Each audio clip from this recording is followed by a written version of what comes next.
By creating a Microsoft Connected account to log into Windows 10, you can reset your password or manage your account from a different device at any time. In Windows 10, sign into an administrator account. Select the Start button and then select Settings. Select Accounts. Select Family and Other Users, Family and Other People, or Other People. Select Add Someone Else to this PC. If the email address of the new user is connected to a Microsoft account, enter the email address in the text field and then select Next. If the email address is not connected to a Microsoft account, select Sign up for a new one.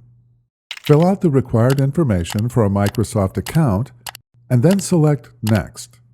Respond to any prompts to finish creating the new account, including any steps for identifying your identity.